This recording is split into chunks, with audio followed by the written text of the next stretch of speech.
Good afternoon. Later this week, the President and First Lady will travel to Argentina for the G20 summit.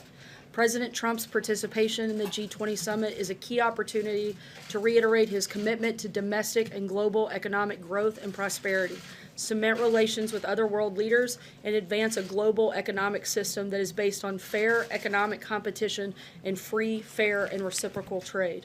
While at the G20, the President and the delegation will interact with many leaders, including bilateral meetings with the President of Argentina, the President of Russia, Prime Minister of Japan, and the Chancellor of Germany, and a working dinner with the President of China. To speak more about the G20 and what the President intends to accomplish, I'd like to welcome to the podium Director of National Economic Council Larry Kudlow, and following him, National Security Advisor Ambassador John Bolton. After the remarks, both will be available to take your questions on the G20 and other foreign policy news of the day, and then I'll be back up to take other questions on news of the day.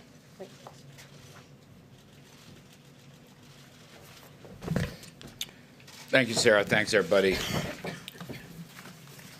Let me just walk through some quick themes, and then I want to mention some things the President talked to us just a little while ago. As Sarah said, G20, funny, it's not actually the G20 when we count it up properly, as Ambassador Bolton points out. It's much more than the G20. Now, in terms of the U.S. positions, we're going to use this as an opportunity to talk about our measures of tax cuts and deregulations and reskilling and job training and so forth that have generated significant economic growth and prosperity. That includes women's economic empowerment. As Sarah mentioned, free, fair, and reciprocal trade and trade reform. There'll be discussions of infrastructure, finance, and also the U.S. emergence as the dominant energy power in the world today, actually. In terms of the much-discussed meeting, it's going to be a dinner meeting between President Trump and President Xi and representatives from both sides. It'll be bilateral. I want to just mention what the President told us a short while ago, and that is, in his view, there's a good possibility that a deal can be made, and that he is open to that. He is open to that. But having said that, some caveats, as always. Certain conditions have to be met with respect to fairness and reciprocity, as we've said many times. For example, issues of intellectual property theft must be solved. Forced technology transfers must be solved. Significant tariffs and non-tariff barriers must be solved.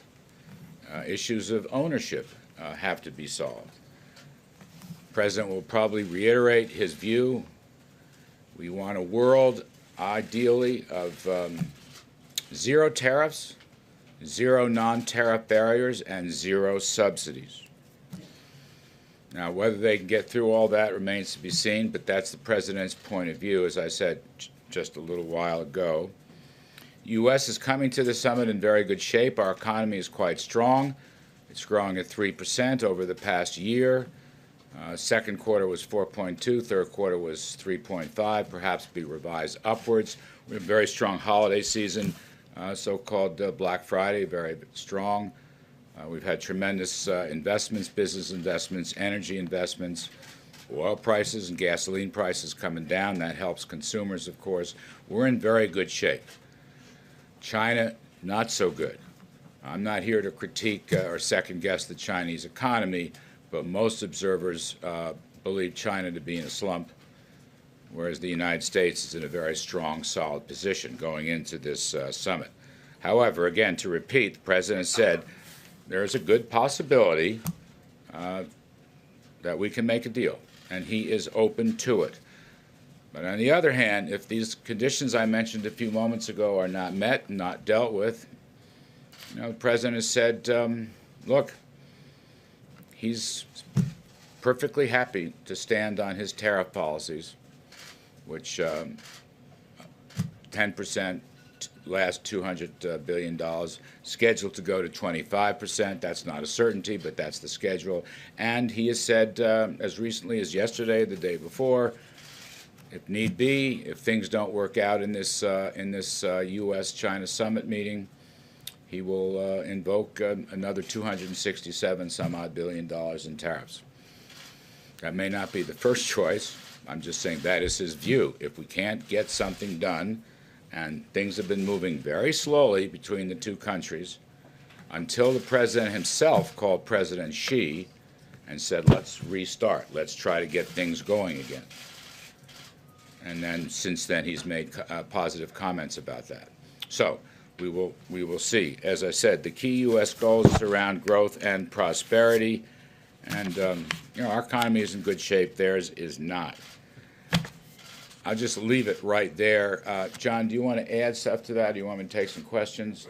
You sure? Okay, good. Let me take some questions and try to help out on this. Yes? Mr. Cutler, I'd like you to address some concerns recently from representatives of Italy and France and Germany who say that we're actually backing away from the national stage, and they fear that Russia will be the dominant economic force in Europe and the Middle East in the coming years. Could you address those concerns, A, and B, can you tell us a little bit, if you can, about the layoffs at GM? Well, I'll talk to you about GM layoffs. Regarding the Russian story, I'm going to leave that to my longtime friend and colleague, John Bolton. I met with Mary Barrett yesterday, and we had a lengthy conversation about the layoffs, the cause of the layoffs. It's a great disappointment, obviously. The president indicated his own disappointment. He believes, as frankly the Prime Minister of Canada, Trudeau, believes, that the USMCA deal was a great help to the automobile industry and to auto workers. And by the way, they made those statements separately. And yet, GM comes in right after the deal. By the way, that deal will be signed in Argentina with the U.S. And Canadian representatives. So there's great disappointment there.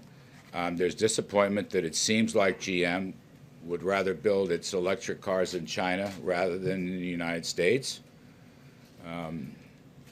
We are going to be looking at certain subsidies regarding electric cars and others, whether they should apply or not. I can't say anything final about that, but we're looking into it. Again, that reflects the president's own disappointment regarding these actions.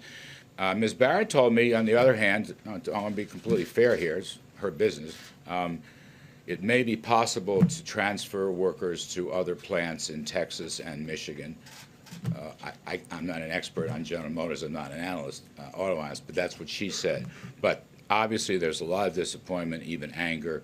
I've heard it, again, from Mr. Trudeau, from President Trump, from Democrats and Republicans. Just to follow, do you think it's going to adversely affect our economy coming into the Christmas season and after? No. I mean, look, I don't want anybody to get laid off. I want workers to do very well. I want worker wages to do well, and they are. I mean, that's one of the great things. You know, there's a certain amount of pessimism that I'm reading about. Maybe it has to do with really a mild stock market correction. Let's not forget a couple weeks ago, just on this very point, we had 250,000 new jobs, which was a blockbuster number. Nobody really expected it. With a 3.1% yearly gain in wages and a 3.7% unemployment rate, those are very spiffy numbers by any benchmark in any metric. So again, holiday season layoffs from GM, brutal, all right? Very disappointing. Will it affect the overall economy? I don't think so. I do not think so. Yes? Yeah, back to the question of the tariffs, and if these talks with President Xi go nowhere, and we move forward with this escalation of the tariffs that you just described, which, correct me if I'm wrong, would be the biggest addition of tariffs that we've seen in your lifetime, what will the impact be on the U.S. economy? I mean, That's a long period of time you mentioned. My lifetime. But you've been a committed free trader for almost all of those years. Yes. So what will be the impact on the U.S. economy if we see tariffs go up to the degree that you just described? You know, we'll see what happens, okay? I don't want to presuppose anything president's going to make up his mind after the meeting. But I will say this. Our economy is in very good shape right now.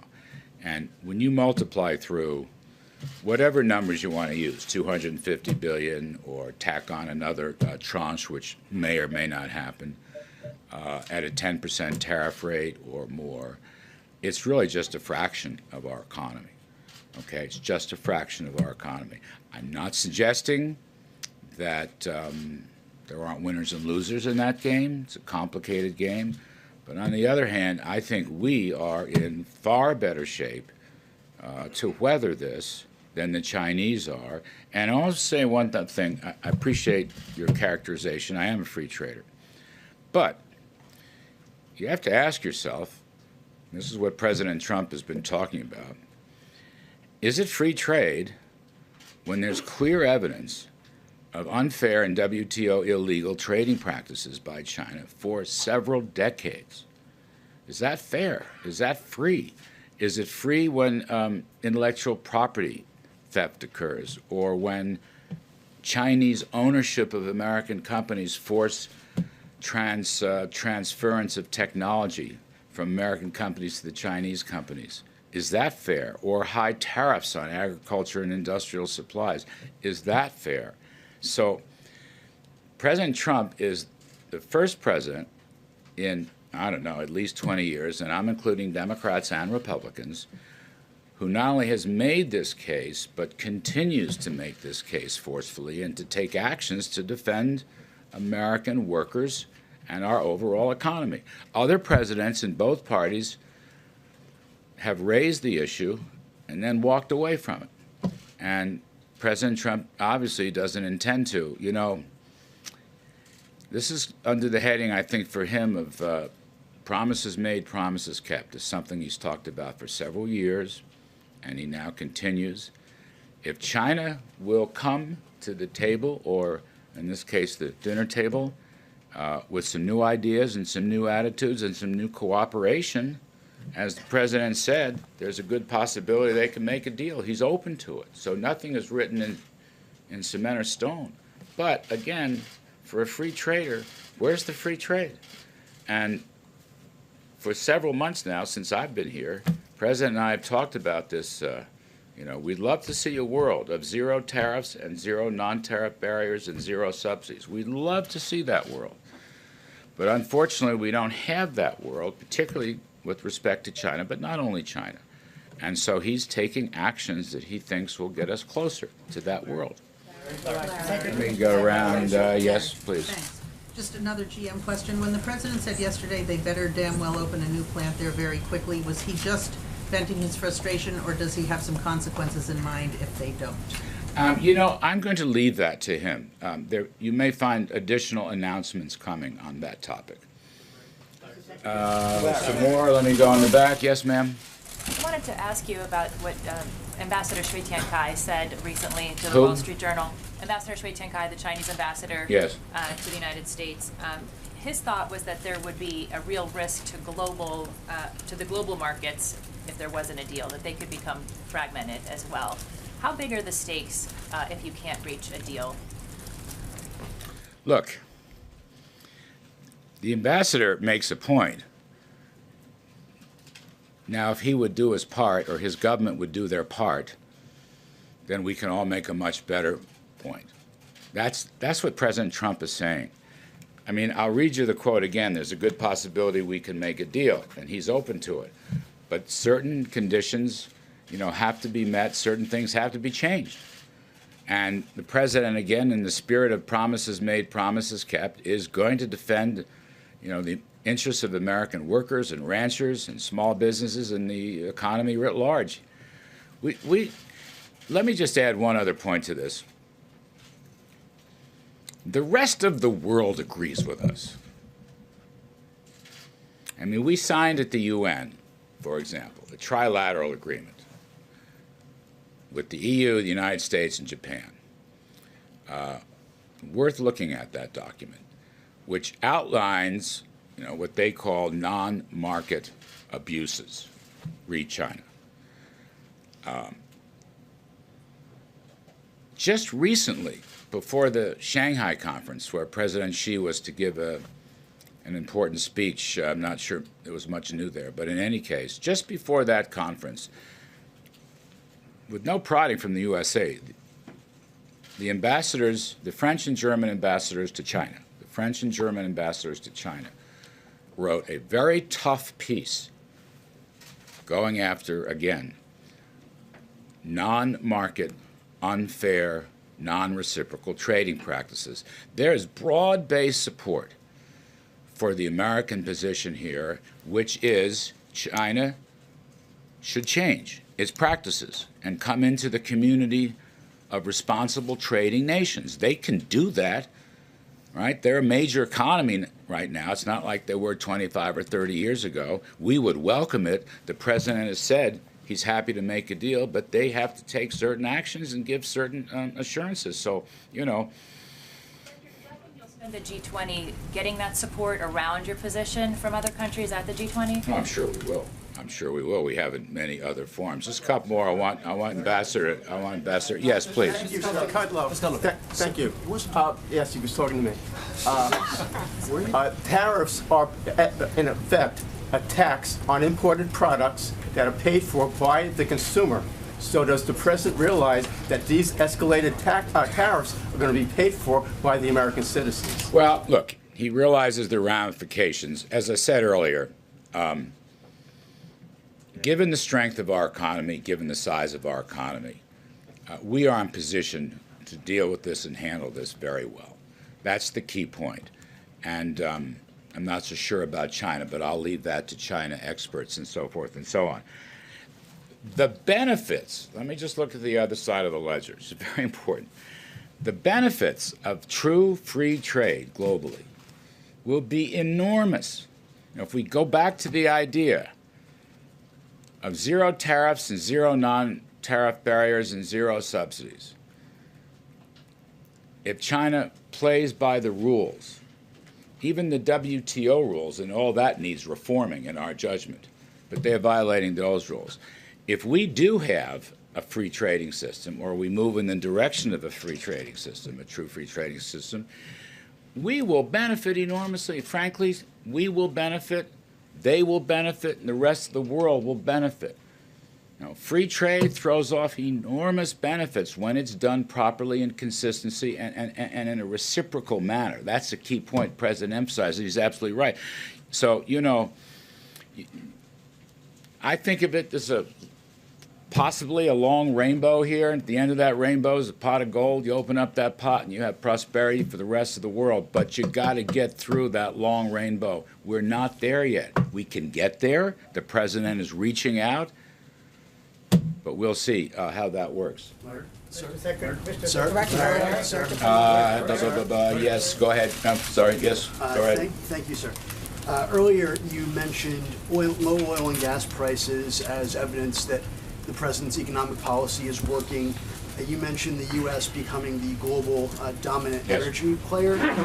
But merely days ago, the president said that it was necessary to let Saudi Arabia and its crown prince get away with ordering the murder of a Washington Post journalist because Saudi Arabia ensures low gas prices. Now, which one is it, sir? I'm going to let Ambassador Bolton handle that question. I'm trying so hard to swim in my own lane, and I think John will help out with that whole discussion. He's sitting there much too calmly and quietly, so I want to get him up here. We've known each other a very long time. You're on, John. Well, I'm delighted to be here. I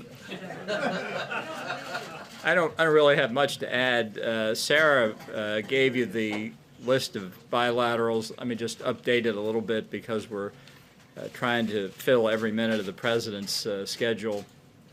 She said he's going to meet with President Macri, the host government of Argentina. He'll meet with President Moon of South Korea. He'll meet with President Erdogan of Turkey, Prime Minister Abe of Japan. That will transform at some point during that meeting into a trilateral meeting with the Prime Minister of India, Narendra Modi. And then, as Sarah said, the president will meet with President Putin and have a working dinner with President Xi. There were two questions that were. Ambassador. Yeah, right here. Thank you, sir. Does the president have any plans in the works to meet with the Saudi crown prince while he's there? No, look, the bilateral schedule is full to overflowing at this point, and so those are the ones I've listed that he'll be meeting with. Yes, ma'am. Hello. Mr. Yes, I have a question about the border tensions right now with the U.S. and Mexico. The Yes. U.S. Launched tear gas canisters into Mexican soil, and I'm wondering if you've gotten, if Mexico was given the go-ahead before that happened, and what is the U.S. doing to mitigate any tensions right now with the incoming López Obrador administration? Yeah. I don't think that's really a subject of the G20, but I can say that Secretary of State Pompeo, who will be attending the G20 and therefore will not be accompanying Vice President Pence to the inauguration on Saturday the 1st, Secretary Pompeo will fly overnight from Argentina to Mexico and will meet with the new foreign minister of Mexico on Sunday the 2nd. And they'll have a full conversation about all the issues in connection with the border. Yeah. What do you expect to be on the agenda for the president's meeting with Putin? Well, I think all of the issues that we have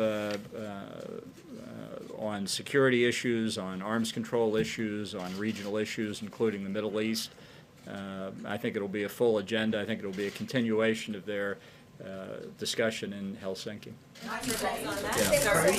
Ukraine be on that? What about Ukraine? Sure. Thank you so much, Ambassador. Two questions about Brazil, since you are heading there on Thursday to meet with the new incoming president from Brazil, Jair Bolsonaro. One on trade that I know is one of the priorities. For the past few years, Brazil had a trade surplus with Brazil.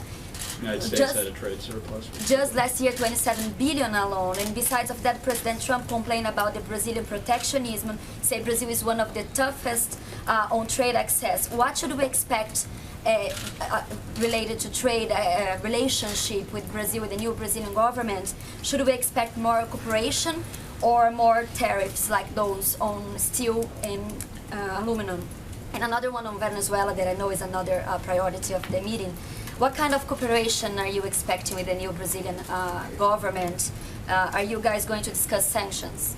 Yeah. Well, the meeting with President-elect Bolsonaro came as a result of President Trump's call on election night in Brazil to congratulate President-elect Bolsonaro. They had a really outstanding phone call, I think developed a personal relationship even remotely. President Trump was the first foreign leader to call President-elect Bolsonaro. So following up on this, we thought it would be useful and certainly very helpful to the United States to hear from the President-elect what his priorities are, what he's looking for in the relationship. From the perspective of the United States, we see this as a historic opportunity for Brazil and the United States to work together in a whole host of areas, economics, security, and a range of others.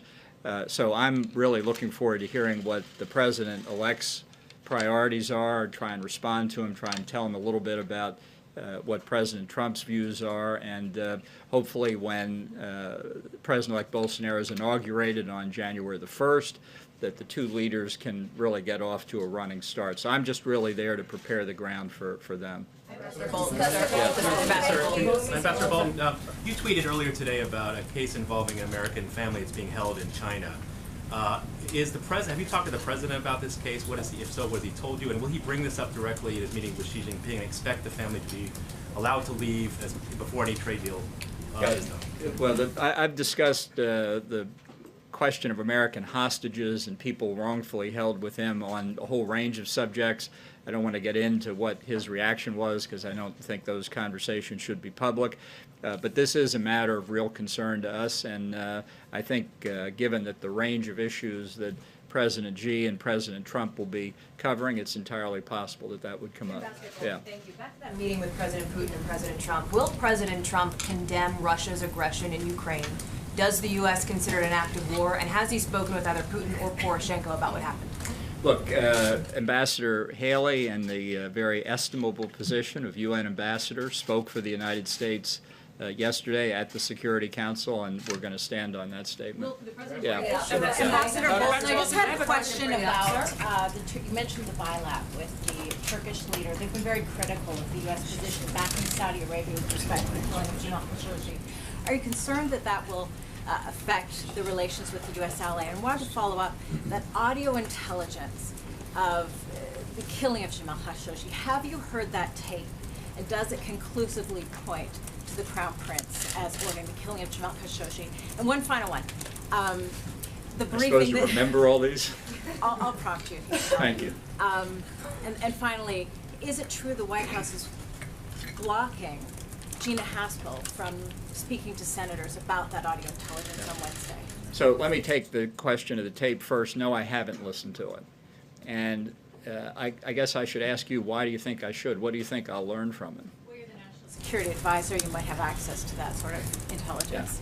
Yeah. How many in this room speak Arabic? Yeah. Access to an interpreter? Well, you want me to listen to it? What am I going to learn from? I mean, if they were speaking Korean, I wouldn't learn any more from it either. The interpreter would be able to tell you what's going on. Then I can read a transcript too. Okay, so you don't think it's important to hear that as a national security advisor? I'm just trying to make the point that everybody who says, "Why don't you listen to the tape?" unless you speak Arabic, what are you going to get from it? The president? Really? The president has spoken to our position on this issue. He's spoken very clearly, and that is our position. Now, tell me the other questions. Gina Haspel from sharing information with members of Congress. Go back here in the back. Mr. Bolton, could you go back to the man in the back? Okay, so the Argentinian authority captured 2 Hezbollah suspects last week. And Brazil probably is going to follow the American footsteps and blacklist Hezbollah also on terrorist list. And also Hezbollah is replying for the sanctions, the last sanctions, by blocking the formation of the new government. It's a quotation from Saad al-Hariri. So how will you put all this together? Is it going to be discussed in the G20 summit, Iran and Hezbollah influence in the region? Well, I expect in the bilateral meetings, depending on the country, that there will be substantial conversation about counterterrorism efforts where we participate together. That's certainly something that may well come up in Brazil with President-elect Bolsonaro, and I think it's one of President Trump's biggest priorities to extend cooperation against terrorism, whether it's Hezbollah or Hamas or others. So entirely likely it could be a subject. Yes, ma'am. Ambassador, going back to the Khashoggi issue, being informed about an issue is part of, I guess, what is in the scope of national security. We try to be. Right, okay. But in the midst of it, why not, I'm going to go back to that question again, sir.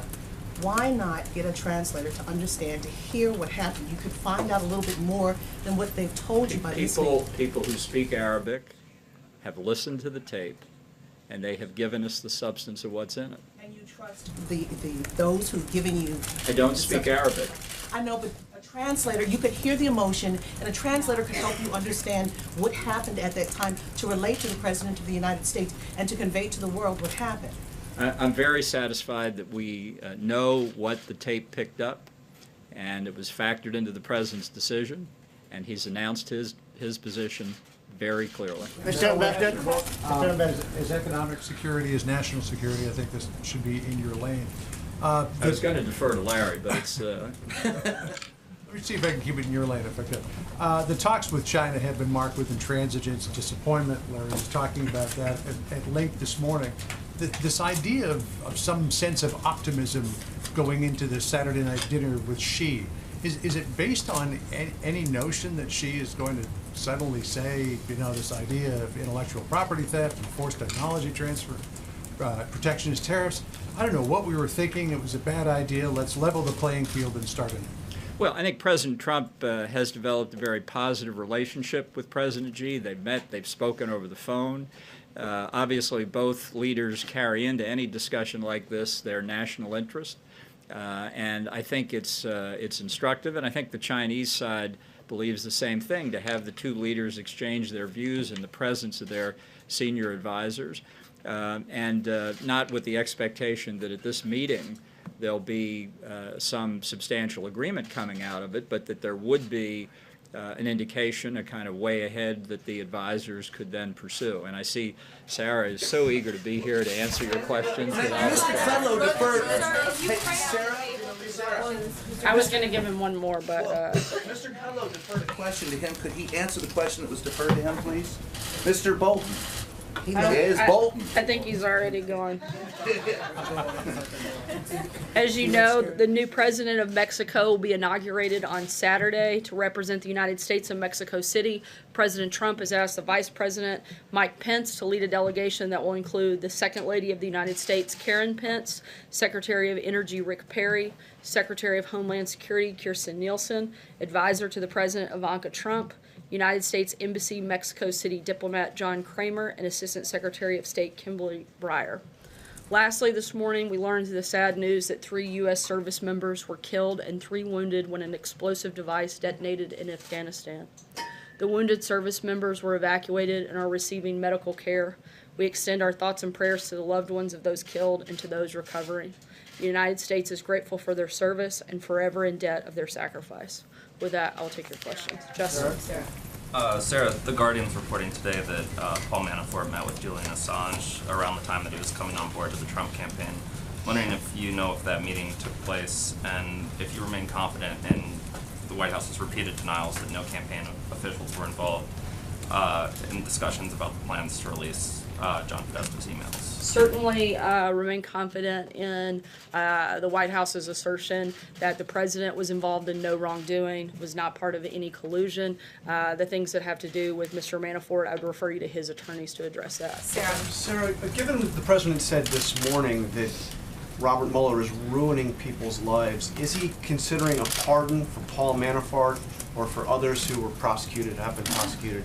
I'm not aware of any conversations for anyone's pardon involving this process at all. And if I can follow up, he also said this morning that Mueller is doing tremendous damage to the criminal justice system.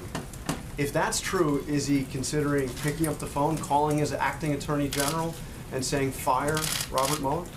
Look, I think that the president has had Robert Mueller doing his job for the last 2 years, and he could have taken action at any point, and he hasn't. So we'll let that speak for itself. He has no intent to do anything. See? Thanks, Sarah. Over the weekend, we saw some powerful images of children as well as adults who were affected by tear gas fired by U.S. officers along the U.S.-Mexico border.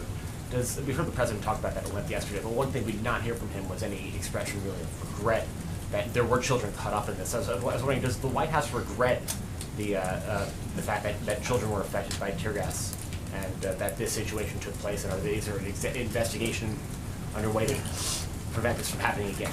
Certainly, the White House would never want children to be in harm's way in any capacity whatsoever. However, that is why we are continuing to encourage people to follow the law and go to ports of entry. Law enforcement officials have used appropriate non-lethal force to protect themselves and prevent an illegal rush across the border. And let's also not forget that this isn't the first time that non-lethal force like this has been used. In fact, tear gas was used on average once a month during the Obama administration for very similar circumstances. In fact, they were actually for far less circumstances because they didn't have the same numbers in the mass rush that we're seeing in this caravan take place. Certainly no one wants women or children or any individuals to have this happen, which is why we've encouraged them to actually follow the law and go to ports of entry. Just follow up real quick on something that Ambassador Bolton mentioned when he ruled out a bilateral between the president and MBS. Is the White House ruling out any interaction between the president and the Saudi crown prince, and is he sort of the equivalent of diplomatic timeout? I wouldn't say that we've ruled out any interaction. I know that the president's schedule is pretty packed and has a number of sessions that he'll be involved in with the G20 as well as a number of bilaterals. I don't think there's any time for us to add anything additional, whether or not there's some interaction. I'm not going to rule that out, and we'll keep you guys posted as that happens. Tomorrow. Thanks, Sarah. Yesterday in Mississippi at his rally, the president said, he asked a question about Mike Espy. He said, how does he fit in with Mississippi? How does he fit in? I guess suggesting that he doesn't fit in. Mike Espy's great-grandparents were slaves slaves in Mississippi. What did the president mean by that? Due to the fact that that is an election that is taking place today, I'm not going to comment on anything that could affect anything taking place in Mississippi, and certainly happy to comment on that after today. John? Thanks a lot. The president's not guided by the Hatch Act. John, go ahead. Thanks a lot, Sarah. Does the administration have a position on the government of Ecuador continuing to provide asylum to Julian Assange at its embassy in London? I'm not aware of anything official. I'd have to get back to you. Just one more on that, if I may, Sarah. Will you, from the podium, call on the Ecuadorian government to confirm whether or not some sort of meeting may have taken place between Paul Manafort and Julian Assange at its embassy? Certainly, we encourage the process to continue to play out, but I'm not going to get engaged in specifics of that case.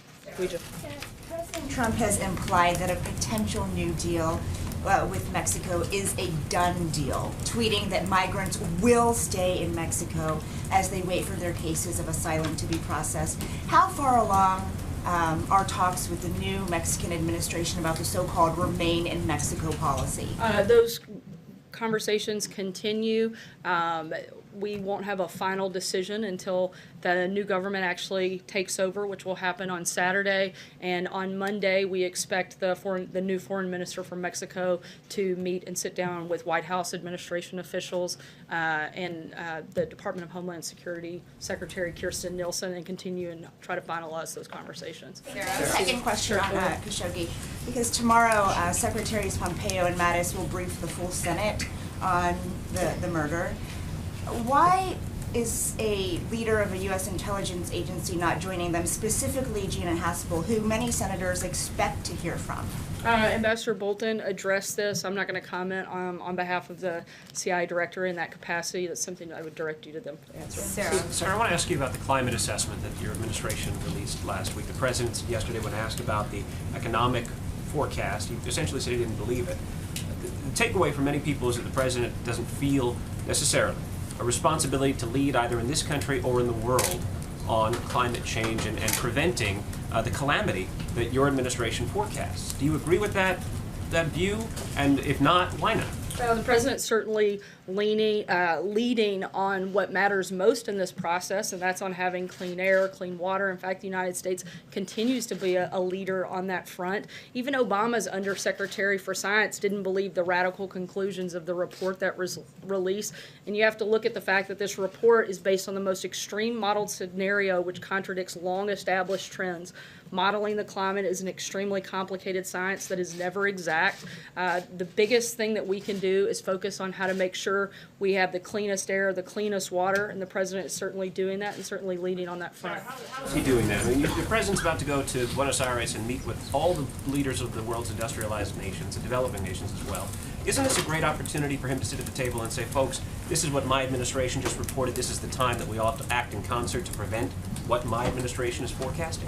Once again, we think that this is the most extreme version, and it's not based on facts. It's not data-driven. We'd like to see something that is more data-driven. It's based on modeling, which is extremely hard to do when you're talking about the climate. Again, our focus is on making sure we have the safest, cleanest air and water, and the president's going to do exactly that. April. Sarah, I want to go back to GM. President Trump, early on in January 2017, met with the big three automakers, and he said he wanted to make the U.S. a more attractive place for companies to manufacture products by lowering taxes and business regulations. What does this move, this action by GM say? Certainly, it's disappointing to see that GM decided to lay off these workers. The president's been extremely committed to bringing manufacturing jobs back to the United States, which is why since he took office, we've seen 400,000 new manufacturing jobs created in the United States. It's because of his policies that we've seen that grow. This is not about the president. It's about the fact that they're making a car, frankly, that people don't want to buy. And hopefully they will make adjustments and make changes and bring those workers back. Jim? Sarah, getting back to Paul Manafort and the special counsel's office saying that he's violating the terms of this plea agreement by lying to investigators, would the president recommend that Mr. Manafort begin to cooperate, offer full cooperation to the special counsel's office? We can only speak to what our role is in that process, and not only has the president, but the entire administration has been fully cooperative with the special counsel's office, providing hours and hours of sit-downs, as well as over 4 million pages in documents. We continue to be cooperative, but we also know that there was no collusion, and we're ready for this to wrap up. And if I could ask a follow-up, the president doesn't believe the warnings in the climate report. The president doesn't believe the CIA when it comes to Jamal Khashoggi. The president doesn't believe the intelligence community when it comes to Russia meddling. Why doesn't he have faith in his advisors? That's not true. The president has a great deal of faith in the intelligence community and certainly in the team that he has assembled around him. However, I've addressed the climate report. There's really nothing else to add on that front. Khashoggi, you said that that was not true, that he doesn't believe the CIA. He said the other day, maybe MBS did, maybe he didn't, the Crown Prince. And we haven't seen definitive evidence come from our intelligence community that ties him directly to that. What we have seen is a number of individuals that we know are tied to that, and those individuals have been sanctioned. The people that we have no doubt about their involvement, we've taken action on. And as he said, we'll see what happens beyond that, and if there's more definitive information, we'll make a decision at that point. Roberta. Sarah, the Remain in Mexico meeting that you talked about on Monday, is that happening here or in Mexico? And is the United States offering Mexico any financial assistance to help accommodate the migrants seeking asylum who would be staying in Mexico as a result? Sorry, on that second question, do you mind repeating that? It was the first part on whether or not the meeting is here or in Mexico.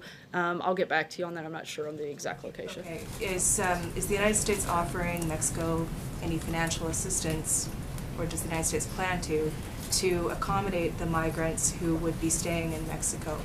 I'm not aware of any financial assistance, but certainly we'll keep you posted if I get that. Just to clean up on the bilats, you mentioned in your list a bilat with the Chancellor of Germany, but the ambassador did not. Has that bilat been canceled? No, it hasn't. I think he was just given additional updates on the ones that I didn't mention. John? So the president tweeted at length yesterday about the Mueller report, asking if it's going to show both sides. What are his concerns about any forthcoming Mueller report? And is that report is supposed to be delivered to no one else but the Attorney General?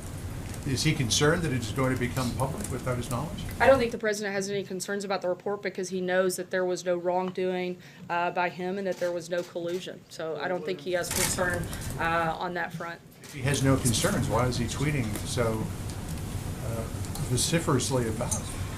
Certainly the president has voiced his unhappiness from the beginning that this has gone on, this ridiculous witch hunt for more than 2 years. Still nothing that ties anything to the president. We'd like to see it come to a conclusion. Peter. Thank you, Sarah. Does the president believe that the work of the special prosecutor, Bob Mueller, is illegitimate? I'm sorry? Does the president believe that the prosecutions, the indictments of Bob Mueller are illegitimate? I think the president believes that what I've said several times today and several times over the last couple of years, that there was no wrongdoing on his part, there was no collusion by his campaign, and beyond that, that's really all we can speak about here at the White House. Last question, Howard. Thank you. 2 questions for you. The president, as you're speaking, is tweeting that he is going to be considering cutting all GM subsidies, including for electric cars. Can you explain why he says that he thinks that would help American workers? Can you explain why that wouldn't end up backfiring, as we've already seen, and who the president has consulted and what the timeline is for this decision? I don't know that there's a specific timeline. As he said, he's looking into what those options might look like. The president wants to see American companies build cars here in America, not build them overseas, and he is hopeful that GM will continue to do that here. And Second question for you is on Afghanistan. The president on Thanksgiving Day told U.S. troops that we are winning the war in Afghanistan, which contradicted what the chairman of the Joint Chiefs of Staff said, that it was a stalemate. Does the president today still believe, after what we saw over the weekend, that we are winning in Afghanistan, and why? Certainly, anytime you have a loss of life, particularly by an American service member, it is a horrific tragedy and something that no president wants to see, certainly not during their administration. And the president wants to make sure that the battle that we're fighting takes place there and not here. And he's going to continue consulting with his national security team and make decisions on how best to move forward beyond that. Thanks so much, guys. Have a great day.